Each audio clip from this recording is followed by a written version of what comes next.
పేరిట అందరికీ వందనాలు. నా పేరు గాబ్రియలు. మీకు ఇప్పుడు చూపించాను కదండి ప్రేయర్ టవరు. ఈ ప్రేయర్ టవరు సంవత్సరాన్ని తీసుకొని రేపు డిసెంబర్ 25వ తారీఖుకి సంవత్సరం అవుతుంది. ప్రజెంట్ అయితే ఖాళీ స్థలమే ఉంది. ఈ స్థలానికి కూడా అమౌంట్ ఇంకా కట్టలేదు. ఈ స్థలం గురించి ప్రార్థనలు పెట్టండి.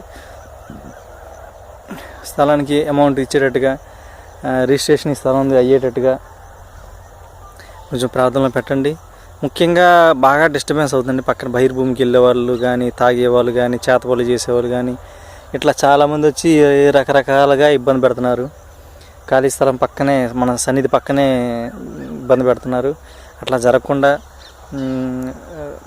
ప్రే చేయండి, దయించి ప్రార్థన చేయండి. దేవుడైతే నాకు చూపించాడు ఈ స్థలం ద్వారా దేవునికి మహిమ వచ్చే విధంగా, ఈ స్థలం అభివృద్ధి చెందే విధంగా, అనేక ఆత్మలు రక్షించే విధంగా, అనేక ఆత్మలు ఇక్కడ వచ్చే విధంగా దయించి ప్రేయర్ చేయండి. ఇది నాకు దేవుడు చూపించిన ఫస్ట్ ప్రేయర్ టవరు. నెక్స్ట్ రెండో ప్రేయర్ టవరు చిలుకలూరుపేటలో ఇంకో side, east side, Chilakapeta west side వస్తుంది. అక్కడ అపార్ట్మెంట్లు ఉంటాయి, అక్కడ పెట్టమని చెప్పాడు.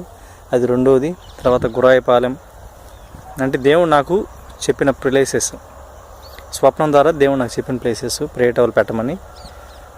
చిలకలూరుపేటలో 2, గురాయిపాలెం, వినుకొండ, జేపంగులూరు, విజయవాడ, రాజమండ్రి, దువ్వాడ, రామచంద్రాపురం, కొల్లూరు, వైజాగ్, గీతం యూనివర్సిటీ దగ్గర, నెక్స్ట్ నిజామాబాదు, వికారాబాదు,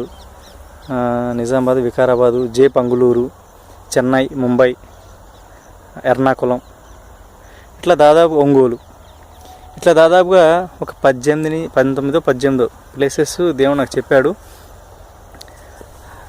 ఆ ప్రకారంగా ప్రేయర్ టవర్లు వస్తాయని చెప్పాడు. ఇంకొక చిన్న డౌట్ ఏంటంటే, నాకు నేను విశ్వాసిని, పాస్టర్ని కూడా కాదు.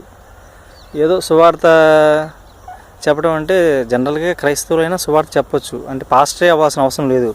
ఏది సువార్త చెప్పాలంటే, దేవుడు పాటలు రాయాలంటే పాస్టరే అవసరం లేదు, విశ్వాసైనా రాయొచ్చు, పాడచ్చు. కానీ ఈ ప్రేయర్ టవర్లకు వచ్చేలేక నాకు డౌట్ ఏంటంటే, దేవుని మందిరం చాలా పవిత్రమైన మందిరం, అతి పరిశుద్ధమైన స్థలం. ఇది ఎట్లా పడితే అట్లా కట్టకూడదు, ఎట్లా పడితే అట్లా చేయకూడదు. నాకేం అభిషేకం లేదు.